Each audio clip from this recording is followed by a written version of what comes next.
What's going on, all you wonderful A-plusers out there? It is I, Stuart, here, once again, here to give you guys my review of the pilot that just came out for Superman and Lois. I'm almost speechless. Well, okay, that's a lie. I'm not quite speechless. I can definitely talk about how much I really love this episode, but man, my mind is blown. Like, I went into this episode with a lot of high expectations after seeing like the amazing trailers that we've been getting for the series. But now, like, after seeing the actual episode play out, I couldn't be happier. I don't know what else to say about it. Like, I'm excited.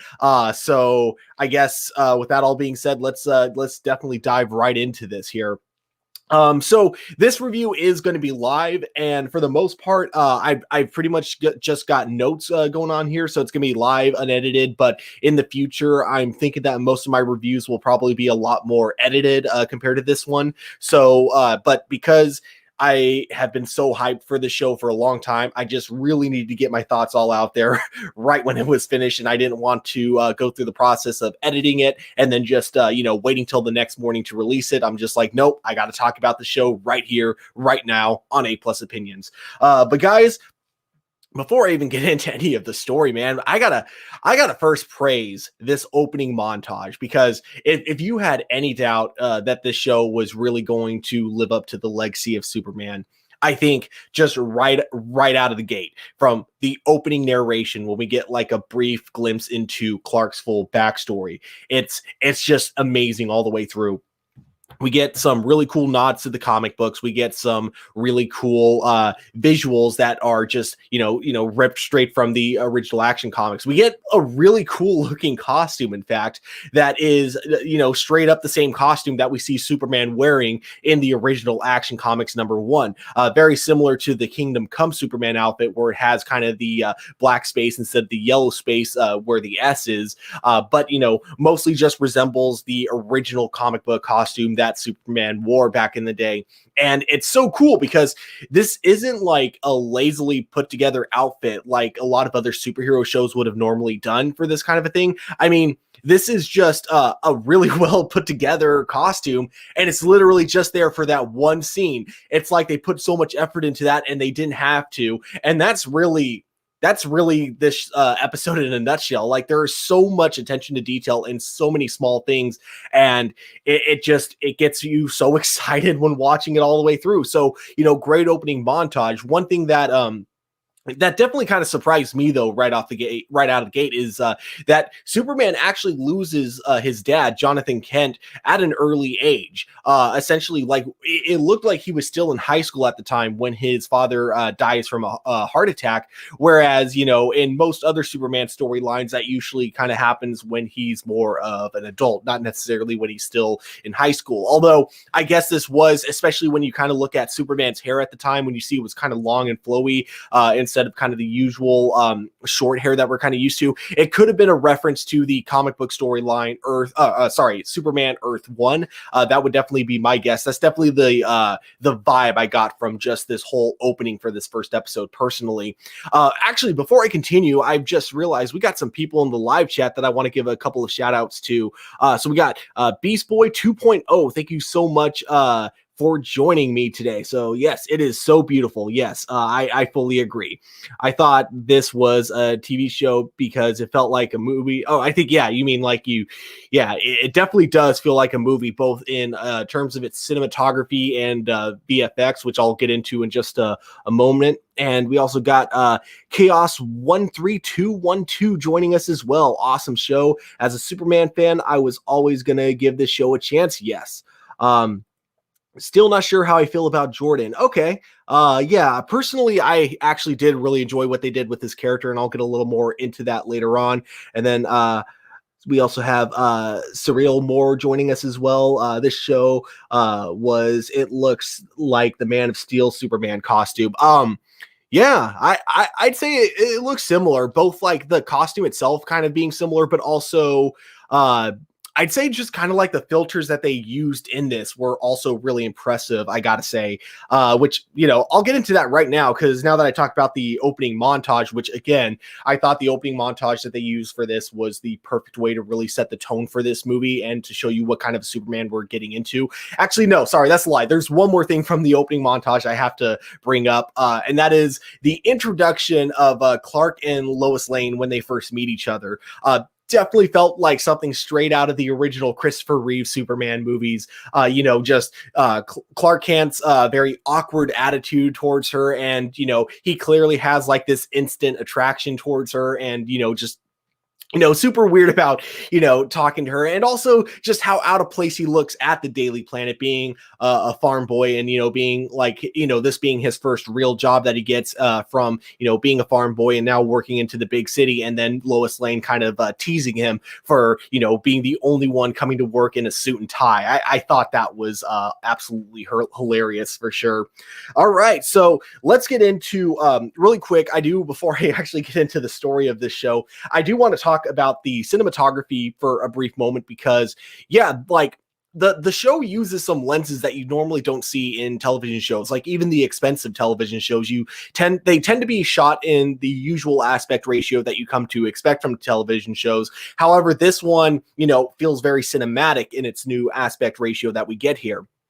And, it would have been one thing if they just kind of shot it that way, but they didn't really utilize it that much. However, I think they utilize it to its full abilities, getting some really sweet looking lens flares in here and there. I know some people are mixed on lens flares. I know some people hate them. Some people love them. I feel like it all depends on how it's utilized. And I think the way they utilized it in this show in particular, especially when it came to some of the farm scenes, it looked absolutely stunning and beautiful. And I can only imagine how hard it might have been to get those, because keep in mind, when you're making a movie, it's one thing because you can schedule the exact time of day that you want to film a certain scene. If it doesn't work out, you have all this time to reschedule it. But when it comes to a television show, you don't have that. You don't get that luxury, essentially. It's like if you schedule a time and the sky or the weather just doesn't look the way you were hoping it would for that shot, that sucks for you. You got to deal with it. It's a reason why a lot of times, a lot of outdoor scenes in, even expensive shows, like you see this in The Walking Dead all the time. You'll have some moments where it's like the exact same scene. The sky will be like, completely sunny, but then the next scene, it'll be completely raining. That's just because that's just how TV schedules work. But however, this show somehow didn't seem to have that issue. Like the weather consistency seemed to be there throughout the entire time. So I don't know if it was just pure luck when it came to scheduling when they shot these amazing moments for the episode, or if maybe they just had a little more luxury with this because it was the pilot, so therefore they had more flexibility within their shooting schedule. But man, I gotta say, just overall cinematography looked absolutely amazing. And now we got to talk about the VFX here real quick, because, I was definitely expecting above most CW quality, or above the quality of most CW shows, given that this was Superman. I was not expecting it to look this amazing, and I think it definitely came down to HBO. You could tell definitely chipped in quite a bit of money for this series as well, because I feel like HBO must know that once the show leaves the CW and comes on to HBO Max after it's done airing all 15 of its episodes, they know that they are going to be making a butt ton of money from this, because a lot of people are going to be subscribing just to watch this show in particular. And you can tell that they know that, because there is a lot of money that goes into the VFX, and not just for when Superman flies, not just for, when Superman uses his laser beams, but when just for the atmosphere that he's in itself. Like, for example, you get this incredible scene where he essentially has to stop this reactor from overheating. And to do so, he has to freeze this giant iceberg in the lake, which is right outside of it. And he uses a big chunk of that ice to cool down the reactor. And not only are there really cool computer graphics that go into this, but essentially you have so many layers of different filters when it comes to the smoke, when it comes to the overall color palette.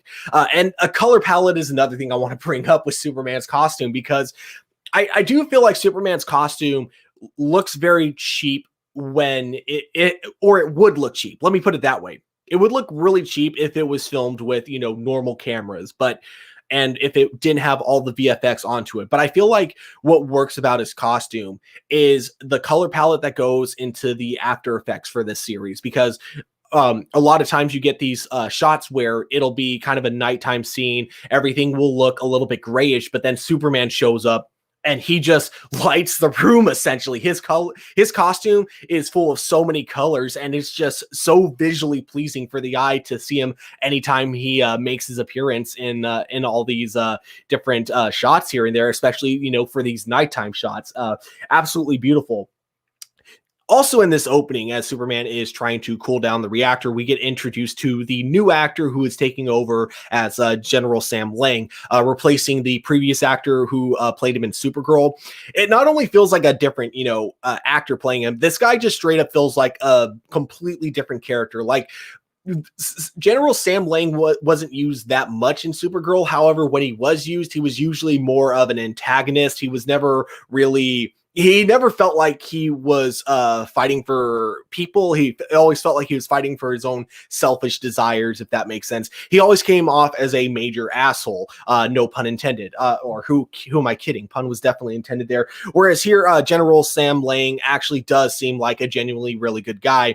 He and Clark seem to have a decent relationship. However, there is something about that I'll get into a little bit later on, because it is something that I actually thought was kind of funny, but also really added to the full weight that we feel Clark carrying on his shoulders the entire time, as both trying to be a family dad and trying to be a superhero at the same time. And let's get into that right now, because one thing we see with Superman, we see the real struggles that go into trying to raise a family, but also trying to, be a dad trying to be a dad, raising a family, and trying to be a superhero on top of that, especially when you're already working a full-time job at the Daily Planet. Now, me, for example, I have a hard time juggling, college and work, and plus doing A+ opinions on top of that. So I can only imagine, how it must be for Superman, being a dad, raising his family, working full-time at the Daily Planet, and being a full-time superhero on top of all of those things. So because of that, we do get a lot of implications that for the most part, he's just not really around that much as a dad, and most of the raising for the kids, most of the time, his kids were being raised a majority of the time by Lois Lane, and he just, I wouldn't call him a deadbeat, because it's not like he wasn't there at all, but he definitely wasn't there for times that are really important, for his kids. For example, in the very beginning, we find out that not only did he miss Jordan's therapy, but we also get like a moment where Lois has to tell him to, or has to remind him to congratulate Jonathan Kent for making varsity, even though he's just coming into his freshman year. All things that completely flew over Clark's head, things that as a dad, you think he'd be a little bit more on top of, but nope, not at all. So, we get glimpses of him just not being the best father that he could be, because he just, and it's not because he's not trying. You can definitely tell he wants to be a better dad, but it all just kind of comes down to him just really not knowing what he's doing, not knowing, the correct balance. And I think that's what the show is really going to explore with him. We in the montage, we got a little bit of a glimpse with Jordan and Jonathan Kent, his two kids. Both of them, seem to be completely different. We got Jonathan Kent, who essentially is kind of your all-star athlete. And like I said, he makes varsity as a freshman, and not like he's been a freshman, for a year and he's going into sophomore year. Like, no, this is them done with middle school and now they're going into high school. This is their freshman year of high school. And Jonathan Kent has already made varsity. And now you get Jordan Kent, who doesn't seem to have any of the natural skill that Jonathan seemingly has, and we have Superman and Lois both assuming that his abilities might be due to his genes that come from Superman. It might be his powers slowly manifesting, and eventually he might actually gain the entire powers of Superman. Both Clark and Lois are not too sure about that. Jonathan, on the other hand, doesn't have that. And instead, he's been diagnosed with some severe anxiety and spends most of his time just kind of in his room playing video games. And we get like a scene where Clark is really trying to communicate with him, but really you get Jordan Kent the entire time just trying to give him the short answers. Basically, as Clark is in his room trying to talk with him, Jordan Kent is just giving him the short answers, trying to get him out of his room as soon as possible. Even that brief, you even get that kind of cliche of the brief moment where you think right as Clark is leaving, Jonathan's going to finally open up to him, but really it's just, oh, Dad, can you turn my music back up on the way out? And that's pretty much it. Also, something I got to point out about that scene that I thought kind of a missed opportunity for the joke. I don't know about you guys, but I think this would have been absolutely hilarious. We get a moment where we see that Jordan Kent is playing Injustice, or a game with characters from Injustice, because you got Raiden from Mortal Kombat, who I believe is one of the DLC characters in Injustice 2. I could be wrong about that, but I'm pretty sure you can play as him in Injustice. But you see him fighting against Superman as Raiden in Injustice 2. So this I thought was hilarious, because at first you get Clark saying, oh, you make a fine Superman, as you see Superman kicking Raiden's ass. But then he's like, I'm playing as Raiden, idiot. Superman's boring. And then that's when you see Raiden suddenly being the one to completely maul Superman. I kind of wish, and it might have been it might have been like the bat embargo thing, and they may not have been allowed to.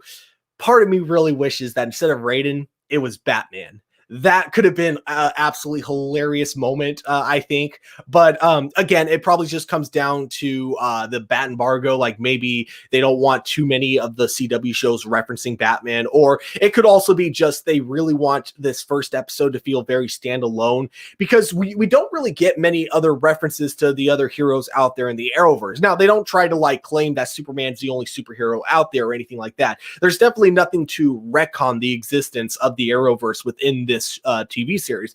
However, they definitely don't try to throw in a bunch of Easter eggs like every other scene like you would normally get on The Flash or Legends of Tomorrow. They definitely try to keep this episode very, very self-contained, and I think they did an absolute really good job at that for the most part.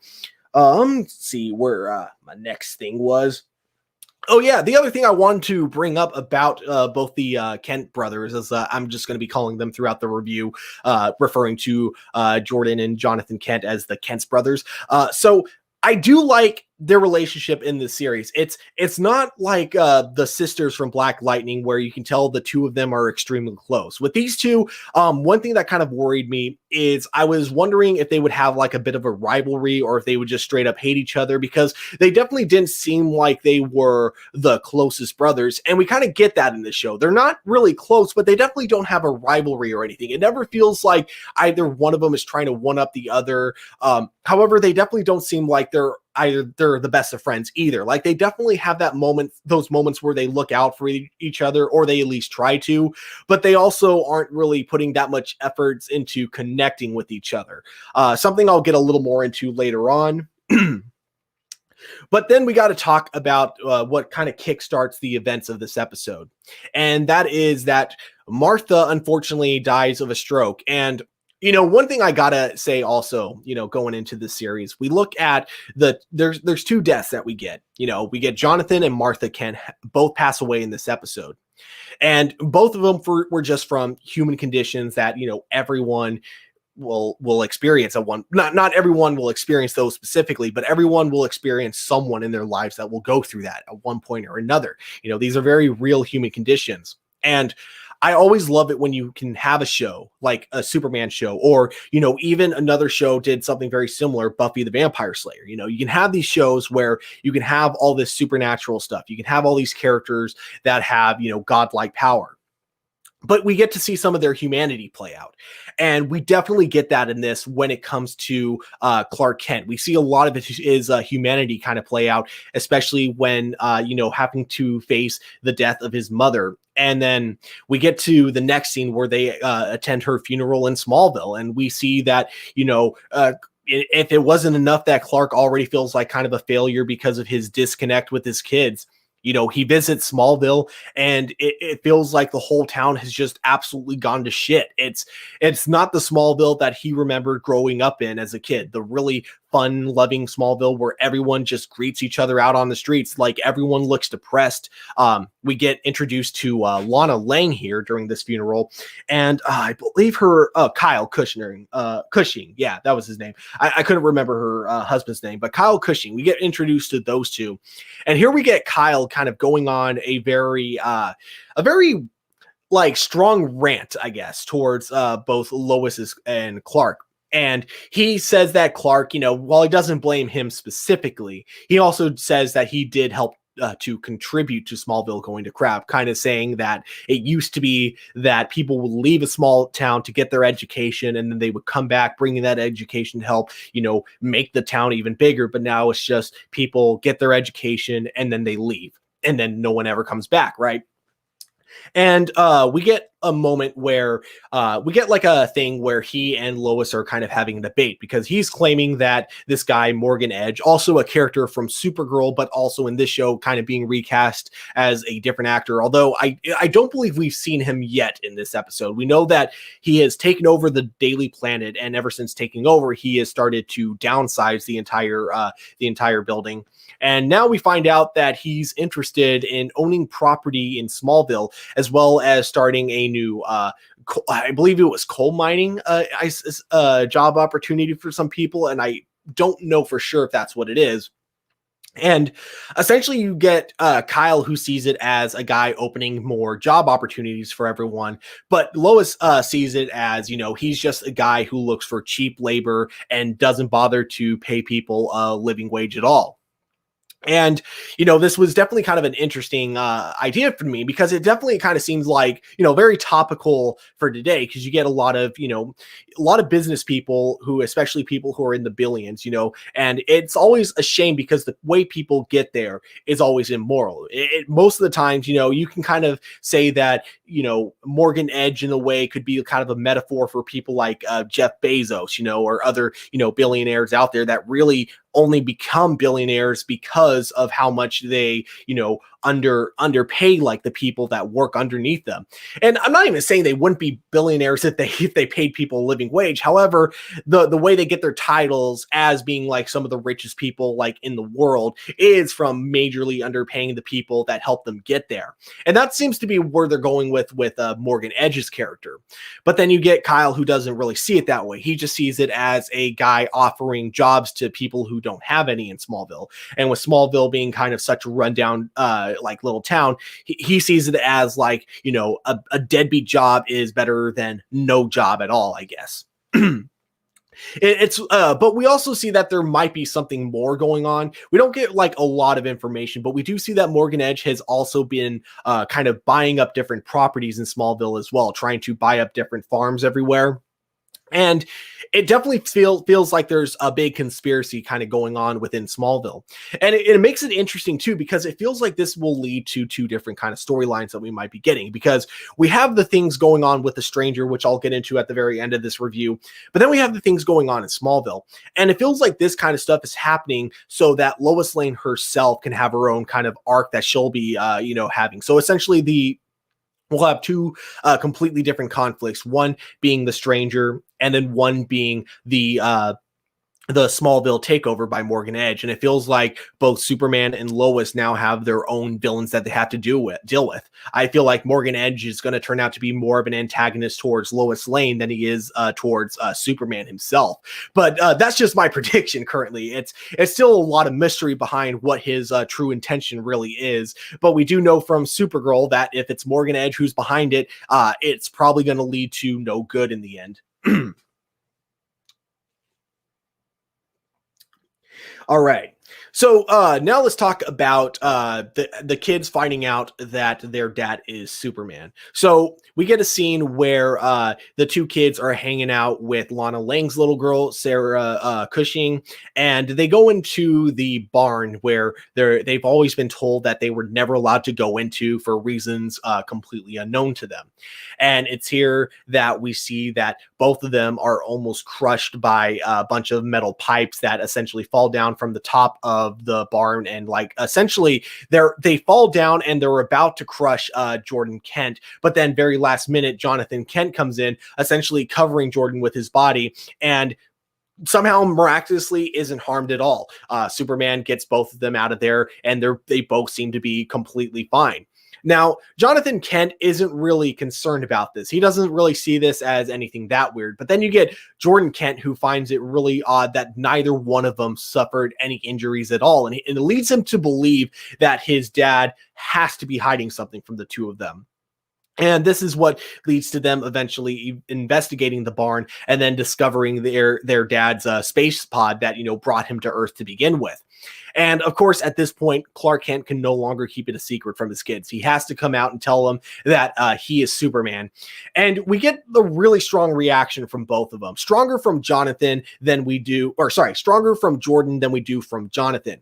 And we actually, in fact, I think one of the comments, if I remember from earlier, even brought up that they weren't sure about Jordan. Here it is. Yeah, so I remember this comment saying that you weren't sure about Jordan. So here's kind of my whole perspective about this whole situation of them discovering that their dad is Superman. I totally see both perspectives here. This is one of those really well done scenes where there really isn't a right answer one way or another. Superman keeping this a secret from his kids that he's Superman, I totally get why he would do something like this. His kids are just now entering high school. And the thing about both middle schoolers and elementary schoolers, all right, they cannot keep their mouths shut. It does not matter how good of a kid they are. It doesn't matter how trustworthy they seem to be.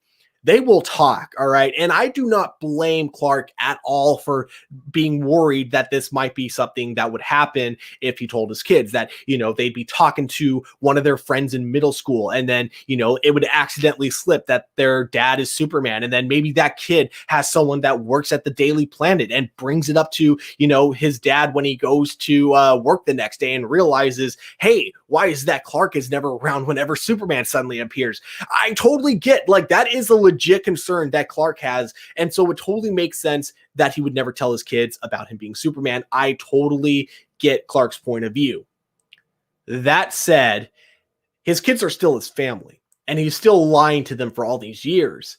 So it makes total sense, no matter how rash it is. It totally makes 100% a lot amount of sense why, his kids would still be mad at him for keeping that a big secret. Even if he's right to not trust them, that there's still a lot of pain that you would feel knowing that your own father doesn't trust you for something this big. And then there's also kind of the idea that you realize that, this is why their dad hasn't been around this whole time. This is why he's always been gone, So again, I'm not trying to take sides here because this is definitely not a black and white situation. This is one where there is no perfect answer in Clark's case. However, one other point that he brings up that really worried him about telling his kids about him being Superman is the idea of, he believes at this point that there is a good chance that Jonathan is developing a lot of his powers. And then Jordan Kent, who already, suffers from anxiety and just all these other things, just being already feeling like an outcast and already feeling like his older brother gets everything naturally and he gets nothing. Imagine adding that on top of that. The idea that, oh, your brother might have my superpowers and you get absolutely nothing. Imagine adding that on top of all of that. And you can only imagine why Clark, was definitely very worried about telling Jonathan, this big secret, and same with, Jordan and Jonathan this. I feel like this entire review, I keep getting their names mixed up on all the time because they're so similar. So I do apologize for that if I've been doing that, but I feel like their personalities are so distinct that you'll hopefully understand which one I'm talking about in case I slip up again and refer to the wrong twin. So let me check out my notes and see. Oh, and then we get to another scene where we find out that another power plant has been attacked. And we find out that it's still the same guy who did it before. And we also find out that he is after Superman. Not only is he after Superman, but he knows Superman's Kryptonian identity. He possibly knows his real identity, but we don't know that yet. We do know that he's able to write in Kryptonian that you're no hero, Kal-El. So this is a whole new mystery. And the biggest issue is that at this point, Clark's family or Clark's kids in particular are already drifting apart from him. So the idea of leaving his family at this point after finding out this information, it just isn't a good time is the best way to put it. And we get to see this really interesting conflict between Lois and her dad. It's like the two of them are kind of playing tug of war with Clark Kent at this moment. You get Lois saying that, right now the family needs Clark Kent, but then you get Sam Lane trying to claim that, yeah, but the world needs Superman. And you get a really good line where Sam Lane tells Lois that he warned her about this, that, marrying Clark, you wanted to marry Clark, but that's too bad because you didn't get Clark, you got Superman. And it reminds me of that whole debate that I always disagreed with from Kill Bill, but I always did love the dialogue regardless, is that you had the main villain of Kill Bill, having this whole ideology that Superman can put on any disguise that he wants, but he always felt like Clark Kent was the secret identity and that inside he's always Superman. Now, I've always disagreed with this ideal. I always thought that, Superman has always been Clark Kent first and Superman second. And this show is definitely what that kind of, I say that would probably be the biggest theme of this first episode, is the idea of what is his secret identity? Is the secret identity supposed to be Clark Kent or Superman? It's that real big debate that's happened ever since Kill Bill. Again, I side with the fact that he is Clark Kent first and Superman second, but I know that there are a ton of people that'll disagree with that, and that's totally fine. And I like that this is a theme that this show majorly explores. Something that I feel like, not to shit on people who like the Man of Steel movie. That's totally fine. But it's something I feel like they really tried but failed to address in Man of Steel. And I feel like this show has kind of tackled that theme better than any other Superman movie that we've gotten in the past. I mean, maybe the only thing I can think of to a close exception would be the show Smallville itself. But even then, I feel like, I don't know. I feel like that never was like a thing that really came up of who is he, Superman or Clark Kent, because he didn't even have the identity as Superman. So now that we have a Superman show where he has the identity of Superman, that's kind of his biggest struggle, I feel like, in this series or in this first episode at the very least, is his identity struggle of, am I Clark or am I Superman? All right. So a few more things that I wanted to bring up about this. We get a moment where it's towards the end and we get two action scenes that kind of happen side by side at the end. We get another attack from the stranger, and unfortunately this isn't an attack that Superman can ignore because it's actually putting other people's lives at risk. So Superman has to go and finally have a conflict with the stranger. Same time that this is happening, though, we see that both Jordan and Jonathan Kent have attended a party. And at this party, we really do get to see Jordan's social anxiety at the full max. He's never really had a close personal connection with someone, seemingly anyways. It doesn't seem like it. He's always been kind of an introvert from what we've seen in the series. We never really see him mentioning having friends or anything like that. So his first time really, connecting with Sarah Cushing, it feels like it's his first time like connecting with another girl. And so the moment he realizes that he has something in common with her, the fact that they both have to deal with mental issues in their own way, he tries to go for it. He tries to make a move. And unfortunately, he doesn't realize that she has a boyfriend. And, it's one of those funny things where, you can't really blame her for not telling him, because I don't think anyone would have expected him to make a move that fast. However, he does. And unfortunately, it turns out her boyfriend has a bit of a temper. And, rather than telling him to back off, he ends up trying to beat the ever-loving crap out of him. And it's here we get another moment where we get Jonathan Kent coming in to try to step up and help him.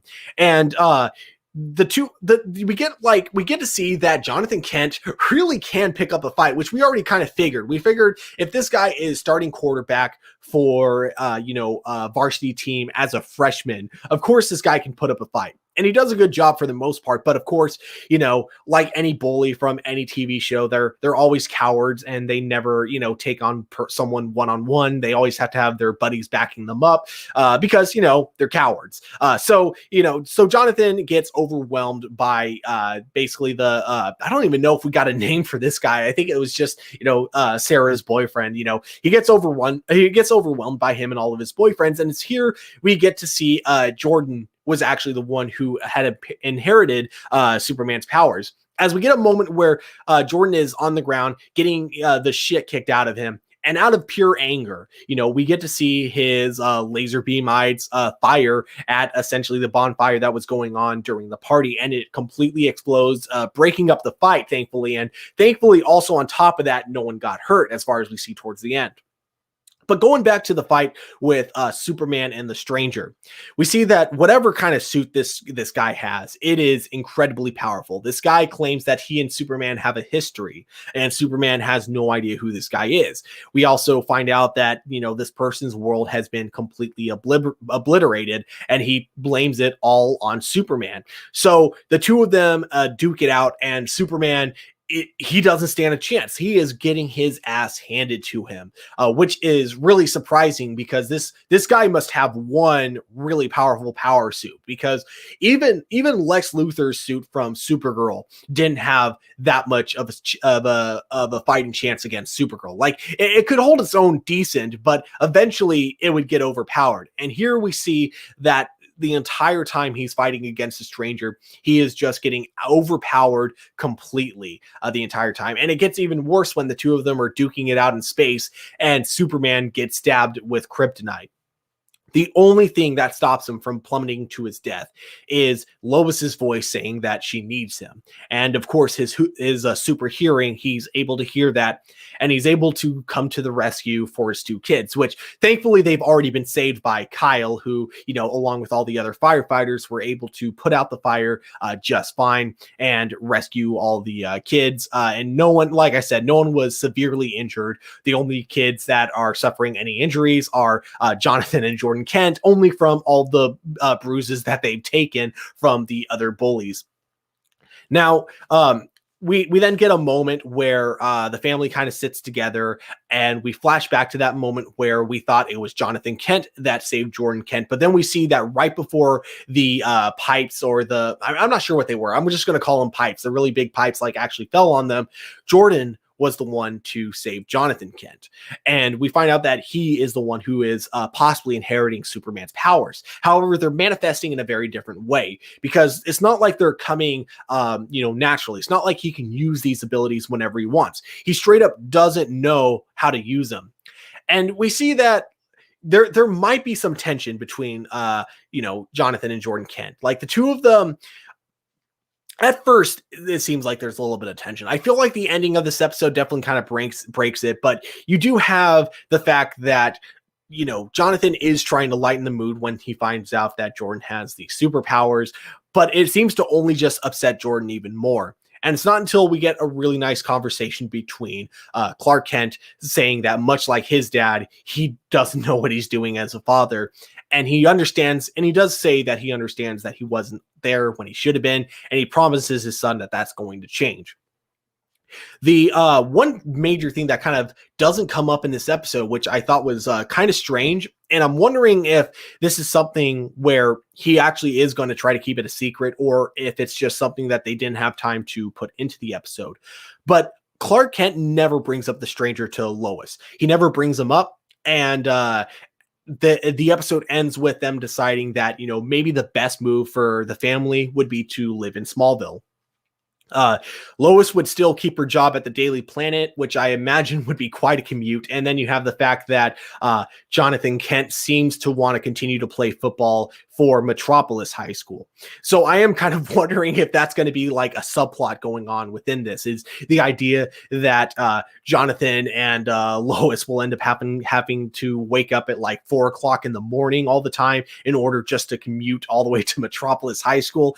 If so, man, I can only imagine that would be a major pain in the ass. I mean, I can almost kind of relate, because I had it was definitely nowhere near that bad, but I did have to, leave at 7 to get to a school that didn't really start until 9 o'clock because the bus's commute was that long. But, I could never imagine how bad that would be, having to wake up at like 4 to get there. Or maybe he ends up going to Smallville High School. I guess we don't really know yet, because they do end that episode with them saying that we're going to be talking about it, over dinner that night. So we still don't know what the full answer is going to be as to how that gets addressed later on. But then we got to talk about this last scene, because this last scene did give us a really big reveal. We see the stranger go to what appears to be a ship out in the icebergs, and the stranger takes his helmet off, and we see that he's a black bald dude, and we hear the ship refer to him as Captain Luther. Now, the big theory about this guy, because keep in mind, this script had dropped a while ago, and the biggest theory that was going on about this is that maybe he's Lex Luthor from another Earth that was destroyed during the events of Crisis on Infinite Earths, which is a great theory and a huge possibility. However, I still want to stand by my idea that he might be not Lex Luthor. I'm going with the idea that he might be Alexander Luthor. He's not from another Earth. He's from the future, the far future, perhaps. A future where, Clark wasn't able to save the world and it came to an end, and he fully blames Superman for that. He's probably his arch enemy because he inherited his hatred of Superman from his dad or something like that. I'm sticking with that theory personally, that Captain Luther is actually going to turn out to be Alexander Luthor, but that's just my theory anyways. Guys, overall, this episode was absolutely amazing, from its cinematography, from its incredible acting. I really, if I had any really big nitpicks about this episode, I guess it would kind of go to just Jordan Kent when they survived all the pipes kind of falling on him. I do think that his suspicion of his dad hiding something, and then them just happening to, snoop through the barn and find his spaceship there. I do feel like that was kind of a bit of a forced plot line, in my opinion. That wasn't my favorite. But other than that, I do think that everything else about this episode was great. I loved its grounded nature. I love how these all the characters felt like real people. Clark Kent felt like, a real struggling dad. He kept everything I love about Superman.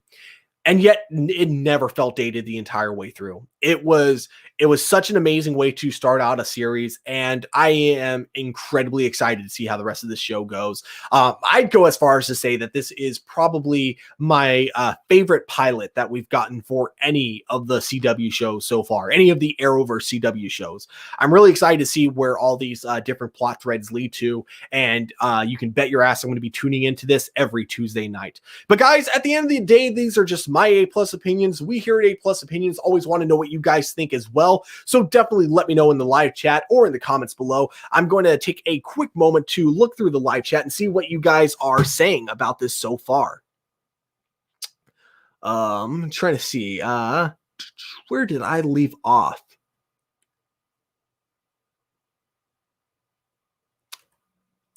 I hope they don't go too far away from the comics when it comes to Jonathan. Personally, I'd say that Jonathan definitely doesn't resemble Jonathan Kent from the comic books too much, because Jonathan Kent from the comics was never really the popular high school athlete. If I had to assume, I would say that really Jordan Kent is going to resemble Jonathan Kent a little bit more. But even with that, I feel like they're not really going with any of Superman's actual kids that he's had in any of the comic books, because there's been plenty of alternate Earths where we've seen Superman with kids. And I think one of the purposes of Crisis on Infinite Earths, name dropping Jason Kent from Superman Returns, and also referencing the idea of Clark from Smallville having two girls as kids. I think it was just to show you that Superman's kids can be very different Earth after Earth. And I think that was what they were trying to really get across in this pilot, is that, yes, we know that, he has a kid in the current comic books, Jonathan Kent. This isn't the Jonathan Kent that we're going for with it. So I do think it is going to be a lot different from the Jonathan Kent in the comic books. Now we need a live action Static Shock TV series, which the movie is coming.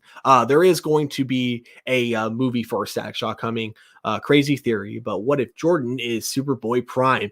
Definitely a possibility. I actually always had the theory during Crisis on Infinite Earths that Jason Kent from Superman Returns would end up being Superboy Prime. But if they went with that direction with Jordan Kent, I could totally see that. Personally, I hope not. Only because I feel like it's too easy and it's too cliche to have people that deal with mental disorders being the villain. It's something that I feel like happens way too much in media, and it gives people like in real life and the idea that mental health issues automatically equals a criminal. So personally, I'm really hoping that's not the route that they take. I really hope the route that they take is that, yeah, there is a challenge when it comes to dealing with people with mental health issues, but it doesn't automatically mean that they're bad people and doesn't mean you should give up on them. So I really hope they don't go that direction with Jordan Kent, personally. Oh yeah, like I was bringing up him playing Injustice. Like I thought it was Injustice 2, so I'm going to assume that's the one it was. But again, I do wish that his son was playing as Batman, because that would have just been a hilarious joke, to my opinion. But oh well, missed opportunity. And again, I wouldn't be surprised if that was originally in the script, but then they were probably asked by either Warner Brothers or the CW itself to change that, probably just because I guess they really, again, I think it comes less down to the bat embargo, because they name drop Batman on Batwoman all the time. I think it comes more to the idea of them really wanting this to feel standalone. Like they don't want to say it's not connected to anything, but for this first episode, they really don't want to isolate new viewers that maybe have never seen any of the other Arrowverse shows that have come before this. I wonder if that was supposed to be foreshadowing for the relationship. I assume you were talking about the Injustice scene. I mean, it definitely did kind of it definitely, to me, reflected the disconnect that he had with his son. Just that whole idea of his son, like just kind of, referring to Superman as being boring, and, just the look that Clark kind of gave when he saw Raiden like kicking Superman's ass, like in that video game. So yeah, I do think that there was definitely symbolism there. I don't know if it was foreshadowing anything like them actually having a conflict like that in the future. I really hope not. Again, because I just don't like the idea of, villainizing mental health. So I really hope that's not the direction that they go in. But yeah, either way, it definitely was supposed to be symbolism for their current relationship for sure. Can't watch premiere on CW ad scene. Network not working on.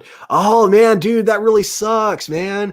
Yeah, no, because thankfully I had my TV working. I made sure like 8 o'clock on the dot, I was my butt was on the couch and I was ready to watch Superman and Lois. Because again, absolutely amazing pilot, and I couldn't be happier with how this all turned out. But guys, like I said, at the end of the day, these are just my A+ opinions. We here at A+ Opinions always want to know what you guys think, so definitely let us know in the comments below. Don't forget to hit that like button, subscribe to our channel. But guys, above all, just remember to keep it A+.